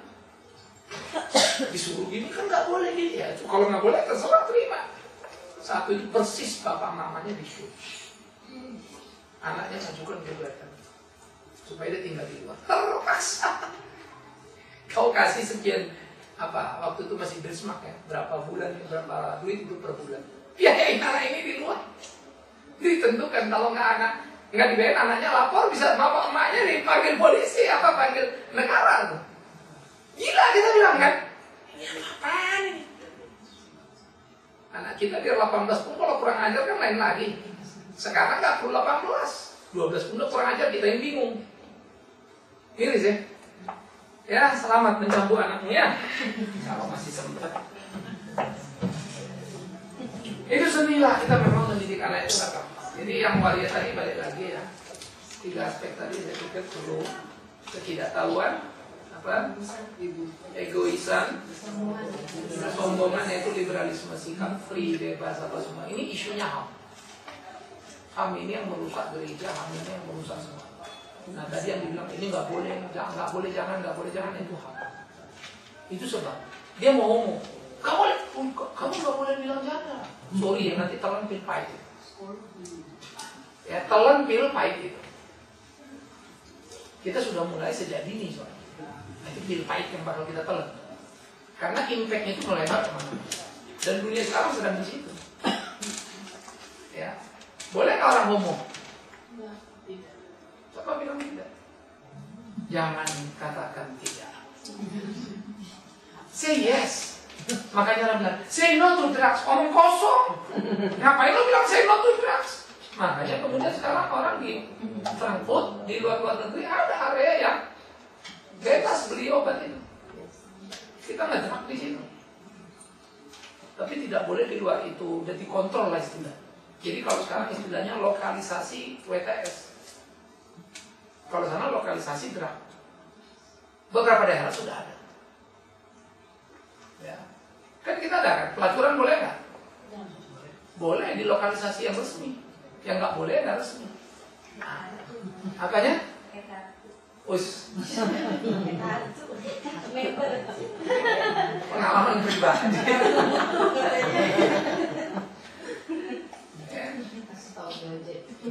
Lalu katanya kan mau dihancurin yang di Doli, mana nih Doli yang di Surabaya, Pasar Koja tarik menarik.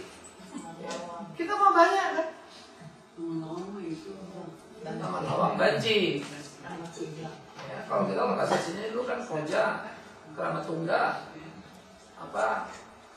Kalijodo, Pelumpang itu ya dekat situ, yang namanya Keramat Tunggal.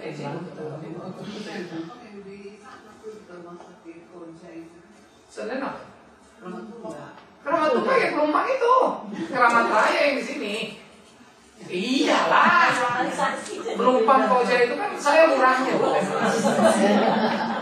Pelumpang itu masuk ke dalam lewat rumah sakitnya itu namanya Keratung. Kalau Koja itu orang terkenalnya itu Keramat Tunggal. Kalau sini Keramat Raya, Keramat Sentrum. Itu lain lagi. Kalau itu stasiun Senen itu. Udah lama pengawalan saya usul.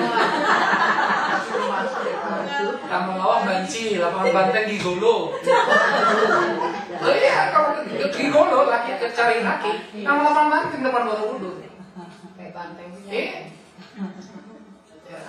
Kalau yang mencari yang agak kelas atas, yang masih malu-malu bukan pemain transaksi istilahnya, itu di Ancol. Semua. Semua kita tahu kan. Jalan. Lu lah. Kalau bencong yang mulus-mulus tuh Lamangan Lawang, kalau yang kurang mulus Taman Anggrek sama Mulus Thailand. Pulau Mas. Thailand yang mulus banget. Nah itu. Kalau yang berdiri-berdiri banyak. Taman Anggrek ada, Cempaka Putih ada, itu berdiri-berdiri dan nggak resmi. Yang habis itu sakit semua orang itu. Ngeri loh. Jakarta ini semua ini dikelilingi.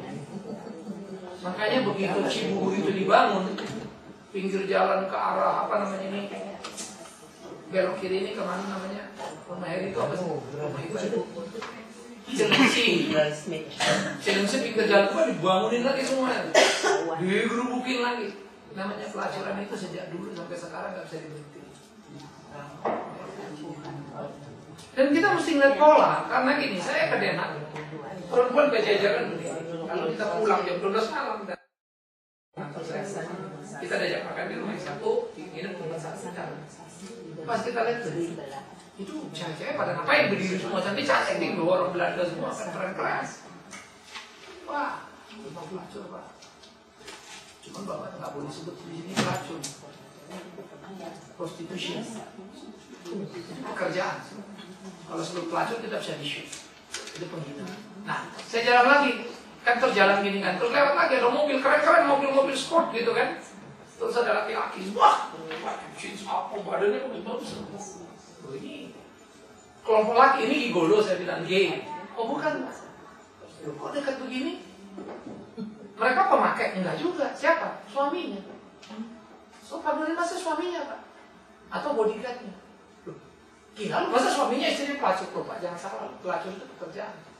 Namanya prostitution. Mereka itu tiap hari ada kartunya, diperiksa kesehatan. Mereka bayar pajak. Terus suaminya ngapain di situ? Dia telepon nanti, gue dapat bookingan 2 jam di hotel ini. Jalan dia dijemput, dibawa bookingan. Suaminya ngikut di belakang. Suami istrinya masuk hotel 2 jam, pulang turun lagi, pulang sama suaminya. Itu prostitution. Itu sebab saya bilang, saya ini orang yang mau kemanapun pasti saya mau tahu. Kalau di sini gimana, kalau di sini gimana, apa mereka belajar, bagaimana mereka melakukan. Lalu saya lihat pola hidup itu ngeri ya, sadis amat. Nah itu sebab saya bilang tadi, bilanglah jangan, nggak boleh bilang jangan, nggak boleh. Satu waktu you tunggu nikmatin. Indonesia ini sudah dekat. Kenapa? Karena kita nggak punya dasar filosofi hidup. Sayang kita.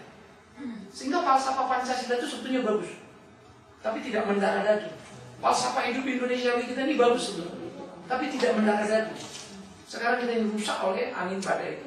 Sementara kita lagi kebingungan, masuk ini disuntikin gitu. Seperti anak baru gede, dikasih informasi gerak, lalu kecanduan. Kita belum punya identitas. Sayang ya, diskus selama anak kita di rumah, beri mereka pengertian sebelum menyesal. Ya, paling tidak selalu ingatkan anak-anak. Saya akan bilang, mamaku sudah membuktikan keberhasilannya menjadi bapak. Saya lebih berhasil dari mama saya menyekolahkan anak. Saya lebih berhasil dari mama saya karena saya punya mobil, mama saya enggak. Saya punya rumah di Jakarta, mama saya enggak. Saya lebih berhasil dari dia. Tetapi keberhasilan saya karena dia. Nah, saya belum tentu ini anak saya. Saya lebih hebat dari mama saya, belum tentu saya bisa bikin anak saya lebih hebat dari saya. Ini beban. Bisa ngerti ya? Berapa hebatnya mama saya? Tangkap ya? Nah ini yang kita mesti tanami sama anak-anak kita sekarang. Sehingga mereka itu harus belajar, dan harus belajar, dan harus belajar. Mereka bisa bilang, oh kan beda sama zaman dulu sama zaman sekarang. Betul. Tapi zaman dulu kita kuliah bengkok-bengkok, kerja jungkir balik. Zaman sekarang anak-anak kuliah sudah enak-enak. Enaknya itu lebih bikin rusak. Jangan anak kita sudah bilang kita, mama aja salah didik kau, kamu salah lagi didik anakmu. Kalau lebih gawat lagi kita nanti. generasi itu hilang semua. Ya, selamat berjuang saudara, gak gampang tapi aku. Ya. Oke, kita doa ya. Kami bersyukur dan berterima kasih ya Tuhan untuk firman-Mu. Terus ajar sadar ingatkan kami betapa tidak mudahnya hidup yang kami jalani hari ke hari, tantangan demi tantangan. Tuhan tolong pimpin kami supaya kami bisa melewati dan itu seperti yang Tuhan kehendaki. Mengenal zaman kami, mengenal berbagai perkumpulan khususnya tentang isu-isu waria, supaya kiranya hal itu jauh dari keluarga kami dan kami bisa tak sekedar menyelamatkan keluarga, tapi menolong orang-orang di sekitar kami, supaya semua orang boleh berjalan dalam kebenaran dan Tuhan. Demi Yesus Kristus Tuhan, kami berdoa dan memohon belas kasihan Tuhan senantiasa. Amin.